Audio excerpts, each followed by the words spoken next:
എല്ലാവരും സുഖമായിട്ടിരിക്കണോ? ഞാനിന്ന് ഫാൻ ഇട്ടിട്ടുണ്ട്, അല്ലെങ്കിൽ ചൂട് ഭയങ്കരമായിരിക്കും. അപ്പടി വേർത്ത് നാശമാകും. അതുകൊണ്ടാണ് ഞാൻ ഫാൻ ഇട്ടിട്ടുണ്ട് കേട്ടോ. അപ്പം ഇച്ചിരി സൗണ്ടിനൊക്കെ വ്യത്യാസം വരുമേ. കാരണം എന്തൊരു ചൂടാണ്, പകൽ തന്നെ എന്തൊരു ചൂടാണെന്ന് ഇത് ഞാനൊരു ഇപ്പം 9:45 അപ്പോഴത്തേനും എന്തൊരു ചൂടാന്ന് നോക്കേ. എല്ലായിടത്തും മഴയൊക്കെ പെയ്തോന്നേ. എനിക്കിവിടെ 2 മഴ സത്യം പറഞ്ഞാൽ കിട്ടി. പക്ഷേ ആ മഴ എന്നും ഇടി കുടുങ്ങണവും കൊണ്ട് ഒട്ട് മഴയൊട്ട് പെയ്യണമില്ല, ചുമ്മാ തൂളി പോവുക. അത് തന്നെയല്ല മുപ്പിളിവണ്ട എന്ന് പറഞ്ഞ സാധനമില്ലേ, അയ്യോ എന്ത് ശല്യമാണോ മതി, എന്തോരം ആണെന്നറിയാവോ. വൈകുന്നേരം നമ്മൾ ഫ്രണ്ടിലത്തെ ലൈറ്റും ഒക്കെ ഇടുമ്പോൾ, ഫ്രണ്ടിൽ ആ റോഡിൻ്റെ സൈഡിലൊക്കെ ബൾബുകളുണ്ട്, അതൊക്കെ ഇടുമ്പോഴത്തേനും ഉള്ള എല്ലാം കൂടെ വന്നങ്ങ് കയറും. അപ്പോൾ ആരാണ്ടൊക്കെ പറഞ്ഞു സന്ധ്യയ്ക്ക് പുറത്തേക്കുള്ള ബൾബ് ഇടാണ്ടിരുന്നാൽ മതി എന്ന് പറയും. ഇപ്പോൾ അങ്ങനെ ചെയ്യുന്നത്. എന്നാലും രാവിലെ എനിക്ക് വരുമ്പോൾ ഇങ്ങനെ കൂട്ടം കൂടിയിരിക്കും. പണ്ടുണ്ടല്ലോ ഈ എൻ്റെ വീട് ഈ മച്ചിട്ട വീടായിരുന്നു, തറവാട് വീട്, അത് ഞങ്ങളുടെ തറവാട്. അപ്പം ആ വീടിൻ്റെ ഈ മച്ചിൻ്റെ അടിയിൽ ഇതെല്ലാം കൂടെ വന്ന് കൂടിയിട്ട് ഒരു വല്ലെന്ന് പറഞ്ഞാൽ അറിയാവോ, ഈ തേങ്ങയൊക്കെ കൊണ്ടുപോകണ കൊട്ടയില്ലേ, അത് നിറച്ച് ഈ മുപ്പിളീനെ അടിച്ചു കൂട്ടിയിട്ട് തീയിട്ടാണ് ഞങ്ങൾ ഭയങ്കരമായിട്ട് കൊലപാതകം നടത്തി. അങ്ങനെ മുപ്പിളീനെ കൊലപാതകം നടത്തിയതാണ്. ഇപ്പം ഹിറ്റ് മേടിച്ചടിച്ചാൽ മതി എന്നൊക്കെ എല്ലാവരും പറഞ്ഞേക്കാം. ശരിയാണോന്ന് അറിയത്തില്ല. എങ്കിലും ഭയങ്കര ശല്യം എന്ന് വെച്ചാൽ ഭയങ്കര ശല്യമാണേ. അത് നമ്മുടെ മേത്ത് വന്നിരുന്നിട്ടുണ്ടെങ്കിൽ നമ്മുടെ ആദ്യം ഇരിക്കുന്ന സ്ഥലത്തിന് ഒരു കറുത്ത പാട് പോലെ നമ്മുടെ ശരീരത്തിൽ വീഴും. അതിൻ്റെയും ചൊന പറ്റുമ്പോൾ അതിൻ്റെ എന്തോ ദ്രാവകം അത് പുറപ്പെടുവിക്കുമെന്ന് പറഞ്ഞാൽ നമ്മുടെ ശരീരത്തിൽ വന്നിരിക്കുമ്പോൾ അത് ചിലർക്ക് ചൊറിച്ചിലുണ്ടാകും, അലർജിയൊക്കെ ഉണ്ടാകുന്നവരോ ഉണ്ടെന്നാണ് പറയണേ. അപ്പോൾ അങ്ങനെ ഒരു സാധനം ഇപ്പോൾ വന്നു കൂടിയിട്ടുണ്ട്. പിന്നെ ഈയൽ എന്ന് പറയുന്ന സാധനം അറിയാമല്ലോ. ഈയൽ ഇങ്ങനെ വന്ന് ഇപ്പോൾ ഒരു തരം ഈയൽ വന്നിട്ട് എന്തോടൊപ്പോൾ ലൈറ്റ് ഇടാൻ പറ്റില്ലാത്ത രീതിയിലാണ്. ഇന്നിപ്പോൾ രാവിലെ ഞങ്ങൾ നോക്കിയപ്പോൾ ഇങ്ങനെ അന്തരീക്ഷത്തിൽ പറക്കുക. ഇന്നലെ ഞങ്ങൾ ഉത്സവം കഴിഞ്ഞ് തിരിച്ചു വന്നു കഴിഞ്ഞപ്പം റോഡ് നിറച്ചും ഇങ്ങനെ ഈയലിങ്ങനെ പൊങ്ങുക. അപ്പോൾ ഈ ഇതിൻ്റെ വെളിച്ചത്തിൽ, വണ്ടിയുടെ ലൈറ്റിൻ്റെ വെളിച്ചത്തിലേ ഇതിനിങ്ങനെ പൊങ്ങിപ്പോകും നമുക്ക് കാണാമായിരുന്നു. അപ്പം ഇതിൻ്റെയൊക്കെ ശല്യങ്ങൾ തുടങ്ങും. ഒരു മഴയങ്ങ് പെയ്തപ്പോഴത്തേനും ഇതെല്ലാം ഇറങ്ങിയിട്ടുണ്ട്. ഇനി കുറച്ച് കഴിയുമ്പോഴത്തേനും ഇനി ഒച്ച ഇറങ്ങാൻ തുടങ്ങും. അതാണ് ഏറ്റവും വലിയ പാട്. ഒച്ചിനെ അറയ്ക്കും അതിന് തൊട്ടാൽ. ഇവിടങ്ങളിൽ ആഫ്രിക്കൻ ഒച്ച എന്ന് പറഞ്ഞ സാധനമില്ലേ, വലിയ ഒച്ച, ഈ ശംഖ് പോലെ ഇരിക്കണത്, അതിങ്ങനെ ഒത്തിരി ഉണ്ട്.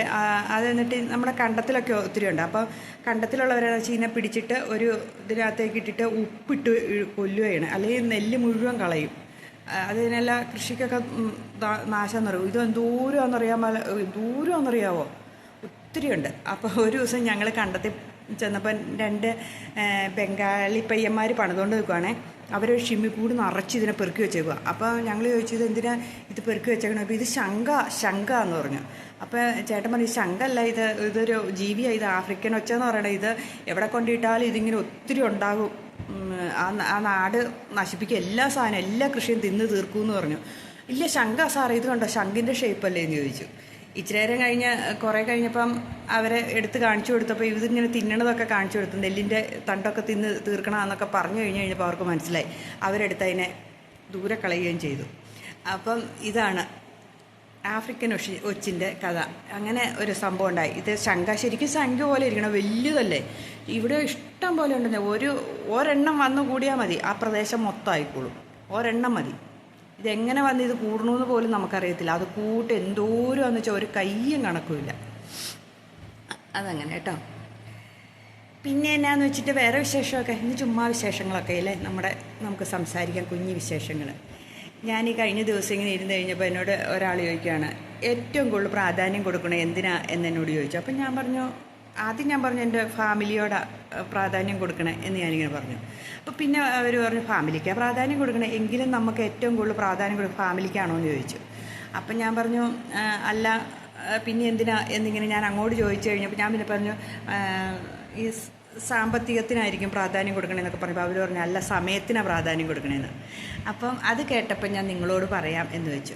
കാരണം ശരിയല്ലേ, സമയത്തിനല്ലേ പ്രാധാന്യം കൊടുക്കുന്നത്. നമ്മുടെ ഫാമിലിയിൽ അവർക്ക് ഫാമിലിയോട് സംസാരിച്ചിരിക്കാനൊരു സമയം കൊടുക്കുന്നതാണ് ഏറ്റവും നല്ലത് അല്ലേ. അത് പറഞ്ഞപ്പോൾ എനിക്ക് ശരിയാണെന്ന് തോന്നി. കാരണം നമ്മളെപ്പോഴാണോ നമ്മുടെ കുടുംബത്തിനോടൊത്ത് സംസാരിച്ചിരിക്കുകയും അവരെ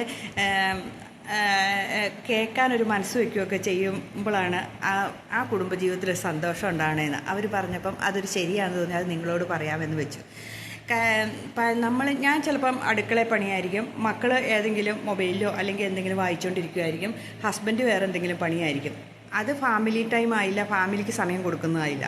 ഞാൻ അടുക്കളപ്പണിയെല്ലാം നിർത്തി, എൻ്റെ മക്കളെല്ലാം നിർത്തി, നമ്മളെല്ലാവരും കൂടെ ഭാര്യയും ഭർത്താവും മക്കളും എല്ലാം കൂടെ കൂടിയിരുന്ന് സംസാരിക്കുമ്പോഴല്ലേ അതിന് ഒരു സമയത്തിന് വിലയുണ്ടാവുള്ളൂ. അപ്പോഴല്ലേ നമുക്ക് ഒത്തിരി കാര്യങ്ങൾ ചർച്ച ചെയ്യാനും നമ്മുടെ സമയം കൃത്യമായിട്ട് കൈകാര്യം ചെയ്യാനൊക്കെ നമുക്ക് സാധിക്കുന്ന അപ്പോഴല്ലേ, ശരിയല്ലേ? അപ്പം നമ്മൾ ഏറ്റവും കൂടുതൽ പ്രാധാന്യം കൊടുക്കുന്ന സമയത്തിനാണ്. നമ്മുടെ സമയം അവർക്ക് വേണ്ടിയിട്ട് അവൈലബിൾ ആയിരിക്കുക, ഇല്ലേ? നമ്മളൊക്കെ സമയമില്ലാണ്ട് വരുമ്പോഴും നമ്മളെ കേൾക്കാൻ ആളില്ലാണ്ട് വരുമ്പോഴുമാണ് നമ്മൾ കൗൺസിലിങ്ങിനും ഒക്കെ പോകും. നമുക്ക് ടെൻഷൻ കയറി, അല്ലെങ്കിൽ നമുക്ക് ഫാമിലി പ്രശ്നങ്ങളുണ്ടായി, മിണ്ടാനും പറയുന്നില്ല, അവർ മിണ്ടുന്നില്ല, ഇവർ മിണ്ടുന്നില്ല, പരസ്പരം അങ്ങോട്ടും ഇങ്ങോട്ടും ഒരു കാര്യങ്ങളും പറയണില്ല എന്ന് പറഞ്ഞല്ലേ നമ്മൾ കൗൺസിലിങ്ങിന് പോകുമ്പം അവിടെ എന്താ നമുക്കൊരു സമാധാനം കിട്ടണേ? അവരത് നമ്മൾ പറയണ കേൾക്കുന്നുണ്ട്, ശരിയല്ലേ? അവർ നമ്മൾ പറയുന്ന എല്ലാ കാര്യങ്ങളും കേട്ടോണ്ടിരിക്കും. അപ്പം അതിനവർ മറുപടി പറയുന്നതുകൊണ്ടാണ് നമുക്കൊരു സമാധാനം കിട്ടുന്നത്. അത് നമ്മുടെ വീട്ടിൽ ചെയ്തിട്ടുണ്ടെങ്കിൽ നമ്മുടെ വീട്ടിൽ സമാധാനം ഉണ്ടാവില്ലേ? എല്ലാ കാര്യങ്ങളും പരസ്പരം അങ്ങോട്ടും ഇങ്ങോട്ടും പറയുകയും കേൾക്കുകയൊക്കെ ചെയ്തിട്ടുണ്ടെങ്കിലുണ്ടല്ലോ സമാധാനം ഉണ്ടാവും. അത് നിങ്ങളോട് പറയണം എന്ന് തോന്നി, ശരിയല്ലേ? അത് ശരിയായ കാര്യമാണ്. ഞാൻ പല കാര്യങ്ങളും പറയുമ്പോൾ വണ്ടിയിലിരുന്ന് പോകുമ്പോഴോ അല്ലെങ്കിൽ അപൂർവമായിട്ട് ചേട്ടനെ കിട്ടാറുള്ളൂ. അപ്പം ഞാനിങ്ങനെ ഓരോ കാര്യങ്ങളൊക്കെ പറയുമ്പം എന്നാ പറയും, ചേട്ടനുണ്ടോ പറഞ്ഞാൽ ചില ദിവസം ഞാൻ പറയുന്ന കാര്യമായിരിക്കില്ല മറുപടി പറയണം കേട്ടോ. അങ്ങനെ ഒരു കുഴപ്പമുണ്ട്. ഞാനിങ്ങനെ ഒരു കാര്യത്തെക്കുറിച്ച് പറയാം, അല്ലെങ്കിൽ പിള്ളേരുടെ വിദ്യാഭ്യാസത്തെക്കുറിച്ച് അല്ലെങ്കിൽ ഏതെങ്കിലും കാര്യത്തെക്കുറിച്ച് പറയുമ്പോൾ പറയും കേട്ടോ, ഇന്ന് പണിക്കാരൻ വരും കേട്ടോ എന്ന് പറയും, അല്ലെങ്കിൽ വേറെ ഏതെങ്കിലും കാര്യം പറയും. അപ്പം നമ്മൾ പറയണ കേൾക്കുന്നില്ല. അപ്പം നമുക്ക് ശരിക്കും പറയും സങ്കടവും ദേഷ്യവും എല്ലാം കൂടെ വരും. ഞാൻ പലപ്പോഴും പൊട്ടിത്തെറിക്കും കിടന്ന്, ഇതെന്നെ ഇത് ഞാൻ പറഞ്ഞ കേട്ടില്ലേ എന്നിങ്ങനെ ചോദിക്കും. അതെല്ലാവരുടെയും കുടുംബജീവിതത്തിൽ വരുന്ന സംഭവങ്ങളാണ്. ഇനി പെണ്ണുങ്ങൾക്കും ഉണ്ട്, ചിലർ പറയണ കേൾക്കാതെ നിന്ന് പണിയെടുത്തുകൊണ്ടിരിക്കും. ഒന്ന് കേട്ടാൽ പ്രശ്നം തീരും. പക്ഷെ ഞാൻ ഇന്നിപ്പോൾ ഇവരിങ്ങനെ പറഞ്ഞു കഴിഞ്ഞപ്പം ഒരു എന്താ പറയുക, ഒരു കൗൺസിലിംഗ് ഒക്കെ കൊടുക്കുന്ന ആളാട്ടോ നമ്മുടെ വീട്ടിൽ വന്നതായിരുന്നു. കഴിഞ്ഞ ദിവസം ഞങ്ങളുടെ വീട്ടിൽ കുറച്ച് ഗസ്റ്റൊക്കെ ഉണ്ടായിരുന്നു എന്ന് പറഞ്ഞില്ലേ. അപ്പോൾ പുള്ളിയെ പറഞ്ഞാൽ നമ്മളൊരു സമയം നമ്മുടെ ഫാമിലിക്ക് കൊടുത്തിട്ടുണ്ടെങ്കിൽ ഫാമിലി വേറെയുള്ളടത്ത് പറയാൻ പോവില്ല. നമ്മുടെ വീട്ടിൽ തന്നെ എല്ലാം കൂടെ ചർച്ച ചെയ്യും. മക്കളുടെ പ്രശ്നങ്ങളും അല്ലെങ്കിൽ മക്കളും സംസാരിക്കും. അതേപോലെ നാട്ടിൽ നടക്കുന്ന എല്ലാ കാര്യവും നമ്മൾ ചർച്ച ചെയ്യണമെന്ന് പറയണം. നമ്മളെ പീഡനം നടന്നിട്ടുണ്ടെങ്കിൽ അത് പീഡനം നടന്നു, ഇന്ന പ്രായത്തിലുള്ളവരാ എന്നൊക്കെ മക്കളോട് സംസാരിക്കണം. അപ്പം മക്കളുടെ സജഷൻ നമ്മളോട് പറയും എന്നാണ് പറയണത്. അതൊക്കെ ശരിയാണെന്ന് എനിക്ക് തോന്നി. അല്ലാതെ നമ്മളെയും ഒരു കാര്യവും മക്കളെ അറിയിക്കാണ്ട് ഒളിച്ചു വെച്ചുകൊണ്ടിരിക്കുക. എന്ത് കാര്യം ഉണ്ടെങ്കിലും അത് മക്കളോട് സംസാരിക്കണം എന്നാണ്. അതേപോലെ നമുക്കും എന്ത് കാര്യം ഉണ്ടെങ്കിലും നമ്മുടെ കുടുംബത്തിൽ നിന്ന് പറയാനൊരു സമയം, അതിനൊരു സമയം നമ്മളെല്ലാം എല്ലാ പണിയും ഒഴിവാക്കിയിട്ട് നമ്മളെല്ലാവരും കൂടെ കൂടിയിരുന്നൊന്ന് സംസാരിക്കുക. ഇപ്പം ഞാൻ വന്ന് നിങ്ങളോട് പറയുമ്പോൾ നിങ്ങളത് കേൾക്കുന്നില്ലേ? അതുപോലെ നമ്മളെ കേൾക്കാൻ ഒരാളുടെ മിക്ക വീടുകളിലും ഇല്ല കേട്ടോ ആ കാര്യം. ഞാനിപ്പോൾ വന്ന് നിങ്ങളോട് പറയുമ്പോൾ നിങ്ങൾ കേൾക്കും പോലെ ഞാനിപ്പോൾ എന്തെങ്കിലും ഭാര്യേൻ്റെ ഹസ്ബൻഡിനോടോ അല്ലെങ്കിൽ മക്കളോടോ പറയുമ്പോൾ അവർ കേൾക്കില്ല. അപ്പോഴാണ് നമുക്ക് സങ്കടം കൂടുതൽ വരുന്നത്. ഞാൻ പറഞ്ഞിട്ട് കേട്ടില്ലല്ലോ, ഞാൻ വെറുതെ പറയണമായി പോയല്ലോ എന്നോർക്കും. അത് നമ്മൾ ഒരു പ്രാവശ്യം 2 പ്രാവശ്യം പറഞ്ഞിട്ട് കേൾക്കാണ്ടിരിക്കുമ്പോൾ തീർച്ചയായിട്ടും നമുക്ക് സങ്കടം ഉണ്ടാവും, ഇല്ലേ? ശരിയല്ലേ? എല്ലാവരുടെയും ജീവിതത്തിൽ സംഭവിക്കുന്നതല്ലേ. എനിക്കങ്ങനെ ഒത്തിരി വിഷമം തോന്നാറുണ്ട് കേട്ടോ. ഞാൻ പറയണ കേൾക്കണില്ലല്ലോ, നമുക്ക് ഒരു അംഗീകാരം കിട്ടണില്ലല്ലോ എന്ന്. നേരത്തെയൊക്കെ എനിക്ക് ഭയങ്കര സങ്കടം തോന്നുമായിരുന്നു. ഇപ്പം ഇച്ചിരിയോടെയൊക്കെ മാറി കേട്ടോ. ഇതൊക്കെ എല്ലാ കുടുംബത്തിലും ഉള്ളതാണ്. എന്നാലും ഇപ്പം മനസ്സിലാക്കി അതെല്ലാവരും ഓരോരുത്തരും അവനവൻ്റെ കാര്യത്തിൽ ബിസി ആയിട്ടിരിക്കണോണ്ട് അവർക്ക് ഓരോരുത്തർക്ക് അങ്ങനെയൊന്നും തോന്നാത്തത്, ഇല്ലേ? ഇപ്പം എൻ്റെ ഹസ്ബൻഡാണെങ്കിൽ ഹസ്ബൻഡിൻ്റെ ജോലിയിൽ ബിസി ആയിട്ടിരിക്കണു, ഞാൻ എൻ്റെ അടുക്കളപ്പണിയോ അല്ലെങ്കിൽ വേറെ എന്തെങ്കിലും കാര്യത്തിൽ ബിസി ആയിട്ടിരിക്കണം, പിള്ളേർ വേറെ ആയിരിക്കും ബിസി ആയിരിക്കണം. അപ്പോൾ അവരോട് അങ്ങനെയുള്ള കാര്യങ്ങൾ ചെയ്യാനുണ്ട്. എങ്കിലും നമ്മളൊരു കാര്യം ചെയ്യണം, നമ്മൾ ഒരു അരമണിക്കൂറെങ്കിലും അല്ലെങ്കിൽ ഒരു 10 മിനിറ്റെങ്കിലും നമ്മളെല്ലാം കൂടെ ഒന്നിച്ചിരുന്ന് സംസാരിക്കുകയാണെങ്കിൽ ഉണ്ടല്ലോ എന്ത് രസമായിരിക്കും. എല്ലാ കാര്യവും പറയാൻ പറ്റില്ല. പണ്ടൊക്കെ നമ്മുടെ വീടുകളിൽ ചക്ക വെട്ടുമ്പോഴോ അല്ലെങ്കിൽ കപ്പ വാട്ടലെന്നല്ല പറഞ്ഞാൽ കപ്പ ഉണങ്ങിയെടുക്കാൻ വേണ്ടിയിട്ട് അത് വാട്ടുമ്പോഴോ അല്ലെങ്കിൽ ഒരു മാമ്പഴം പെറുക്കിക്കൊണ്ട് വരുമ്പോഴോ എന്തെങ്കിലുമൊക്കെ കാര്യം നമ്മുടെ വീട്ടിൽ കാണും. നമ്മളെല്ലാവരും കൂടെ കൂടിയിരുന്നല്ലേ ചെയ്യുന്നത്. അപ്പം നമ്മൾ പറയാനുള്ള കാര്യങ്ങളൊക്കെ പറയും. പണ്ടൊക്കെ നമ്മുടെ വീടുകളിൽ പായസം വെക്കണമൊക്കെ ഒന്ന് ഓർത്ത് വയ്ക്കും. ഓണം വിഷുവിനൊക്കെ എല്ലാവരും കൂടെ കൂടി നിന്ന് പായസം ഇളക്കണോ പെറുക്കണോ തേങ്ങ ചിരകണോ എന്തെല്ലാം പ്രശ്നങ്ങളൊക്കെ ആയിരുന്നു, അല്ലേ? എല്ലാവരും കൂടെ ഇരുന്ന് അങ്ങനെയൊക്കെ ആകുമ്പോൾ നമ്മൾ നമ്മുടെ ഫാമിലിയിലെ കാര്യങ്ങളും നീ ഇന്ന ചെയ്തില്ലേ, നീ അങ്ങനെ കാണിച്ചില്ല, എടാവേ നീ ഇങ്ങനെ കാണിച്ചില്ലേ എന്നൊക്കെ ചോദിച്ചങ്ങ് സംസാരിക്കുമല്ലേ. അല്ലെങ്കിൽ എടി നീ ഇന്നലെ കാണിച്ചില്ലേ, നീ ഇന്നലെ അങ്ങനെ പറഞ്ഞില്ലേ, ഇങ്ങനെ പറഞ്ഞില്ലേ എന്നൊക്കെ പറഞ്ഞ് എല്ലാ കാര്യങ്ങളും നമ്മളവിടെ ചർച്ച ചെയ്യും, ഇല്ലേ? അപ്പോൾ വേറൊരു ഇങ്ങനെ കൂടിയിരിക്കേണ്ട കാര്യങ്ങളോ ഒന്നുമില്ല. ഇന്നങ്ങനെയല്ല. ഇന്ന് ഇൻസ്റ്റൻ്റ് അല്ല, എല്ലാ സാധനവും മേടിക്കാൻ കിട്ടും. പായസം ആണെങ്കിലും മേടിക്കാൻ കിട്ടും. ഇപ്പോൾ വിഷുവിൻ്റെ ഊണ് മേടിക്കാൻ കിട്ടും, ഓണസദ്യ മേടിക്കാൻ കിട്ടും.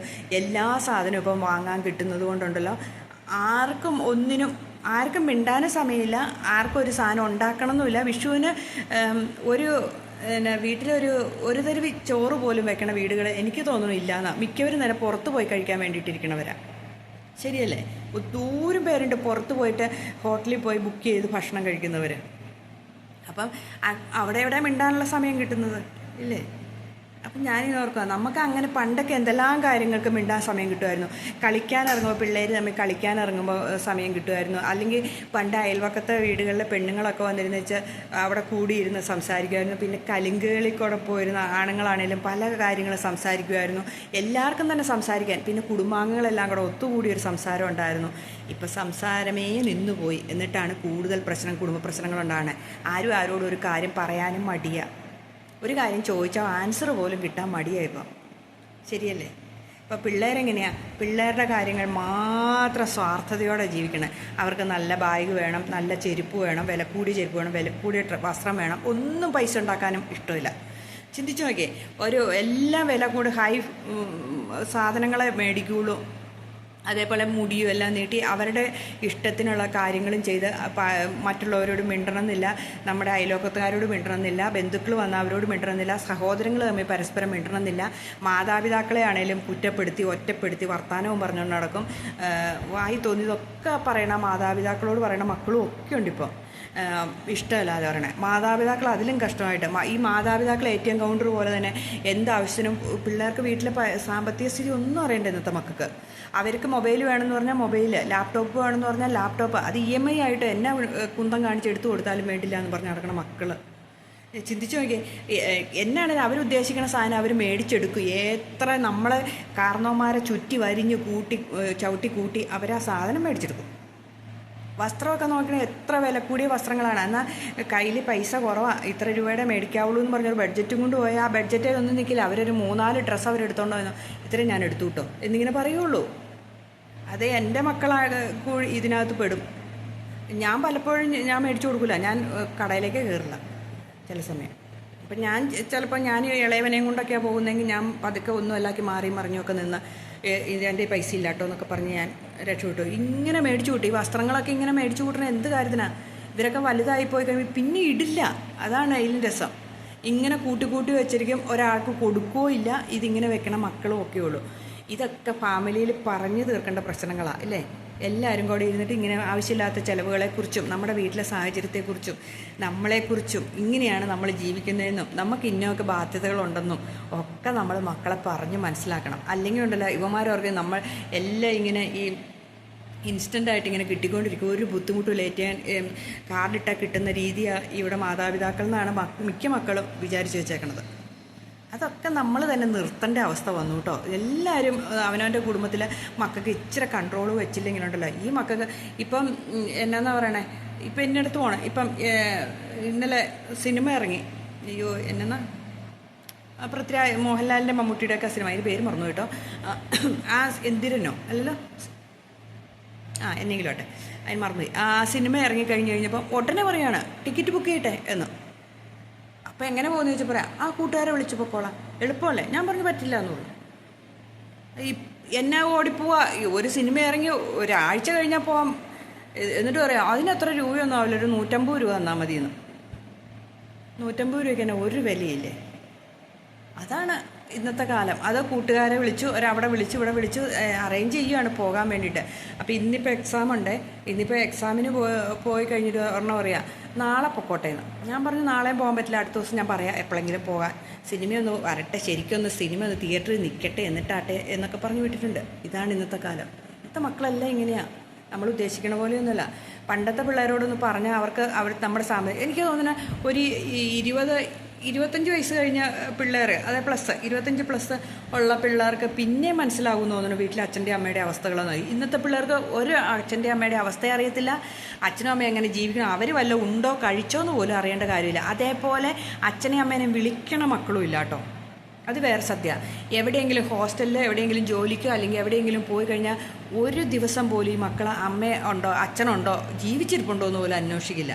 അവരുടെ കാര്യങ്ങൾ നടത്താൻ പൈസ ഇട്ട് കൊടുക്കണ്ടോ എന്ന് മാത്രം അവരന്വേഷിക്കും. അവർ വിളിച്ചു പറയും, ബുക്ക് മേടിക്കാനാ, അല്ലെങ്കിൽ അത് മേടിക്കാനാ, ഇത് മേടിക്കാനാന്നും പറഞ്ഞ് ഇങ്ങനെ വിളിച്ച് പറഞ്ഞ് പൈസ ഹോസ്റ്റൽ ഫീസ് കൊടുക്കാനാന്നൊക്കെ പറഞ്ഞ് വിളിക്കും. അല്ലാണ്ട് ഒറ്റ മക്കളും അച്ഛനും അമ്മയ്ക്കും സുഖമാണോ അല്ലെങ്കിൽ എന്നെ എടുക്കണമെന്ന് ഒരു 5 മിനിറ്റ് പോലും വിളിച്ചു ചോദിക്കില്ല. നമ്മൾ ആ സമയത്ത് എത്ര മണിക്കൂർ ബാത്റൂമിൽ കളയുന്നുണ്ട്, എത്ര സമയത്ത് മൊബൈൽ നോക്കി കളയുന്നുണ്ട്, എത്ര സമയത്ത് കുളിച്ച് കളയുന്നുണ്ട്, മറ്റുള്ളവർ കൂട്ടുകാരോട് സംസാരിച്ച് കളയുന്നത്. എന്നാൽ സ്വന്തം മാതാപിതാക്കളോട് സംസാരിക്കുന്ന മക്കൾ കുറവാട്ടോ ഇന്നത്തെ കാലത്ത്.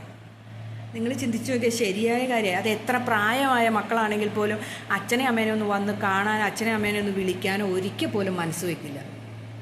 ഇന്നത്തെ സാഹചര്യം അതാണ്. എന്താ ഇത് എങ്ങോട്ടാണ് പോണേന്ന് അറിയത്തില്ല. ആരെ ഇഷ്ടമല്ല ഇന്നത്തെ മക്കൾക്ക്, അത് വേറൊരു കാര്യം. ആര് വന്നാലും പെരുമാറാനും അറിയത്തില്ല. ഒരാൾ വന്നിട്ടുണ്ടെങ്കിൽ അവരോട് നല്ല രീതിയിൽ പെരുമാറണം എന്നൊക്കെ നമ്മൾ പറഞ്ഞു കൊടുത്താലും പിന്നെ എന്നിങ്ങനെ പറയും. അല്ലെങ്കിൽ പിന്നെ പറയും എന്നിങ്ങനെ മൂളും. അല്ലാണ്ട് എന്നാൽ അവർ വരുമ്പോൾ ഒന്ന് മിണ്ടാനോ, ചില സമയം വന്ന് ഇറങ്ങി വന്നൊന്ന് നിന്ന് ചിരിക്കും. ഇതൊക്കെ എൻ്റെ വീട്ടിൽ സംഭവിക്കുന്നതായതുകൊണ്ട് ഞാൻ ഇത്ര കൃത്യമായിട്ട് പറയുന്നത്. ഞാൻ ചില സമയത്ത് ഇരപ്പിക്കും, എന്നാലും ഒരു പ്രയോജനമില്ല കേട്ടോ. ചുമ്മാ ഇരപ്പീര് കേൾക്കാവുന്നത് നമ്മൾ ചീത്തയാകുമെന്ന് മാത്രമേ ഉള്ളൂ അവരുടെ മുമ്പിൽ. അല്ലാണ്ട് അവർ പറയാനുള്ള, അവർ പ്രവർത്തിക്കാനുള്ളൂ പ്രവർത്തിക്കും, അത്ര തന്നെ അല്ലേ. ഇന്നത്തെ മക്കളും അങ്ങനെയാണ്, ഇന്നത്തെ മനുഷ്യരും അങ്ങനെയാണ്, കാരണവന്മാരും അങ്ങനെയാണ്. പലരും കേൾക്കാൻ പോലും മനസ്സ് വയ്ക്കണില്ല. നമ്മളെന്തെങ്കിലും കാര്യങ്ങളൊക്കെ, വീട്ടിലെ കാര്യങ്ങൾ. ഇന്ന് നടന്നൊരു സംഭവമാണ്. ഞാൻ എൻ്റെ ഹസ്ബൻഡിനോട് പറഞ്ഞു, ഗ്യാസ് തീരാറായി, ഗ്യാസ് നിറയ്ക്കണം എന്ന്. ഞാൻ പറഞ്ഞു ഒരു 15 മിനിറ്റ് വരെ ഞാൻ പറഞ്ഞു കാലിയാകാറായിട്ടോ എന്നിങ്ങനെ പറഞ്ഞ് കുറേ പ്രാവശ്യം പറഞ്ഞു കഴിഞ്ഞിട്ടും മൈൻഡ് ചെയ്യാണ്ടിരുന്നപ്പോൾ ഞാൻ ചോദിച്ചു, ഞാൻ പറഞ്ഞു കേട്ടായിരുന്നോ എന്നിങ്ങനെ ചോദിച്ചു. അപ്പോൾ പറഞ്ഞു കേട്ടായിരുന്നു എന്നിങ്ങനെ മറുപടിയും പറഞ്ഞു. ഇത്രയേ ഉള്ളൂ, ഇത്ര കേസേ ഉള്ളൂ. എന്നാൽ ഒന്നൊന്ന് മൂളിയാൽ മതി, നമുക്ക് മനസ്സിലാവും അവർ കേട്ടു എന്ന്. അതുപോലും ചെയ്യില്ലാന്നേ. അതാ എല്ലാ വീട്ടിലും ഒക്കെ ഇങ്ങനെയാന്നേ. ഞാൻ ഓർക്കൂട്ടോ, ഇത് ഈ വീട്ടിലേ ഉള്ളൂ എന്ന് ഓർക്കും, വേറുള്ളവരോർക്കും ആ വീട്ടിലേ ഉള്ളൂ എന്ന് ഓർക്കും. നിങ്ങൾ ഓരോരുത്തരും ഓർക്കും നിങ്ങളുടെ ഓരോ വീട്ടുകളിൽ ഇങ്ങനെയൊക്കെയാണെന്ന് ഓർക്കും. പക്ഷേ എല്ലാ വീട്ടിലെ അവസ്ഥ ഇത് തന്നെയാണ് കേട്ടോ. എല്ലാ വീട്ടിലും ഉണ്ട്. ഇച്ചിരി ടൈറ്റ് ആകുമ്പോൾ, അതായത് ശമ്പളം കിട്ടിയൊക്കെ ഒരു 15-ാം തീയതി 20-ാം തീയതിയോടെ ശമ്പളത്തിന് ടൈറ്റ് ആയി കഴിയുമ്പോൾ മിണ്ടാട്ടം പിന്നെ മുട്ടും. ശരിയല്ലേ? പിന്നെ മിണ്ടണമെങ്കിൽ ഇച്ചിരി ബുദ്ധിമുട്ടാണ്. കാരണം എന്താണെന്ന് വെച്ചാൽ പിന്നെ അടുത്ത മാസം 1-ാം തീയതി ആകുമ്പോഴത്തേനും ഇച്ചിരി വർത്തമാനം തുടങ്ങുള്ളൂ എന്തെങ്കിലും പറഞ്ഞ്, അല്ലെങ്കിൽ മിണ്ടാണ്ടിരിക്കും. ഇതൊക്കെ എല്ലാ വീട്ടിലുള്ള ഇവിടെ നിത്യ സംഭവമാണ്. ഒന്നാമത് സംസാരിക്കില്ലാത്ത ആളാണ്. അതിൻ്റെ കൂടെ ഈ മാസാവസാനം ആകുമ്പോൾ ഒട്ടും സംസാരിക്കില്ലാണ്ടാവും. എന്നൊക്കെ ഉള്ളൂ. എന്തെങ്കിലും സാധനം മേടിക്കാൻ പറഞ്ഞു പറഞ്ഞാൽ അതിലേറെ രസമാകും. മേടിക്കാൻ പറഞ്ഞു വിട്ട് കഴിയുമ്പോൾ നമ്മളോർക്ക് ഇപ്പോൾ കൊണ്ടുവരും എന്നോർത്തുകൊണ്ടിരിക്കുമ്പോൾ പറയും അതിനകത്ത് 2 സാധനം കൊണ്ടുവരും. എന്നിട്ട് പറയാം കടയിലില്ലായിരുന്നു എന്ന് പറയും. അത് നിങ്ങളുടെ കുടുംബത്തിലുണ്ടോ? ഞാൻ എൻ്റെ ഇളയ നാത്തൂനും ഇത് പറയണ കേട്ടിട്ടുണ്ട്. ആ കടയിലില്ലായിരുന്നൂടി എന്ന് വന്ന് പറയുമെന്ന്. ഇതാണ് നമ്മുടെ രീതി. നാത്തൂന് എന്തെങ്കിലും സാധനമൊക്കെ മേടിക്കാൻ പറഞ്ഞു വിടുമ്പോൾ എൻ്റെ ആങ്ങളെ പറയണതാണ് അതവിടെ ഇല്ല കേട്ടോ എന്നിങ്ങനെ പറയും. കാരണം എന്നറിയാമോ? പൈസ കയ്യിലില്ലായിരിക്കും ഒന്ന്, പിന്നെ മറന്നുപോയി കാണും. അപ്പോൾ ഒരു അടവ് പറയും അവിടെ ഇല്ലായിരുന്നു എന്ന് പറഞ്ഞാൽ എളുപ്പമുണ്ടല്ലോ. ഇതെല്ലാ വീട്ടിലും നടക്കണമല്ലേ. അപ്പം ഞാനിപ്പോൾ പറയാൻ വന്നതിന് സമയത്തെക്കുറിച്ചാണ്. സമയത്തിൻ്റെ വില നമ്മുടെ മാതാപിതാക്കളെ നമ്മൾ കൃത്യസമയത്ത് ഏതെങ്കിലും ഒരു സമയത്ത് ഒന്ന് വിളിക്കുക. അതേപോലെ നമ്മുടെ മക്കൾ ചെയ്യേണ്ട കാര്യങ്ങളാണ്. അത് എത്ര പ്രായമായവരെയാണെങ്കിലും നമ്മൾ വിളിക്കുക, അതിന് സമയം കണ്ടെത്തുക. പിന്നെ എല്ലാവരും കൂടി ഒന്നിച്ചിരിക്കാനൊരു സമയം കണ്ടെത്തുക. എല്ലാവരും കൂടെ എവിടെയെങ്കിലും പോകാൻ, മൊബൈലിൽ നിന്നും അല്ലെങ്കിൽ ലാപ്ടോപ്പിൽ നിന്നൊക്കെ ഒഴിവായിട്ട്, ജോലിയിൽ നിന്നൊക്കെ ഒഴിവായിട്ട് എവിടെയെങ്കിലുമൊക്കെ ഒന്ന് ചുറ്റിക്കറങ്ങാൻ പോവുക, അതിന് സമയം കണ്ടെത്തുക. ഇതൊക്കെ നമ്മുടെ ജീവിതത്തിലെ ഏറ്റവും പ്രധാനപ്പെട്ട സമയം. അപ്പോൾ സമയത്തിനാണ് ഇത് കടന്നു പോയിക്കൊണ്ടിരിക്കുകയല്ലേ. ഇപ്പം ഞാനീ സംസാരിക്കുമ്പോൾ തന്നെ സമയം സെക്കൻഡുകൾ മാറിക്കൊണ്ടിരിക്കുകയല്ലേ. അപ്പം നമ്മൾ ഓർക്കുക ഇത് പിടിച്ചാൽ നിർത്താൻ പറ്റുന്ന കാര്യമൊന്നുമല്ലല്ലോ. പിടിച്ചു നിർത്തി അവിടെ നിൽക്കുക, ഞാൻ ഇച്ചിരി നേരം കഴിയുമ്പോൾ പറയാം എന്ന് പറയുന്ന സാധനമായിരുന്നെങ്കിൽ നമുക്ക് എളുപ്പമുണ്ടായിരുന്നു അല്ലേ. അപ്പം നമുക്ക് ഏറ്റവും കൂടുതൽ വേണ്ടത് നമ്മുടെ സമയത്തിന് പ്രാധാന്യം ഉണ്ടായിരിക്കുക. ശരിയാണോ ഞാനീ പറഞ്ഞത്? അപ്പം ഞാൻ എല്ലാവർക്കും നല്ലൊരു ദിവസം ആശംസിക്കുന്നു. എല്ലാവരും മിടുക്കരായി സന്തോഷവാന്മാരായിട്ടിരിക്കണം കേട്ടോ.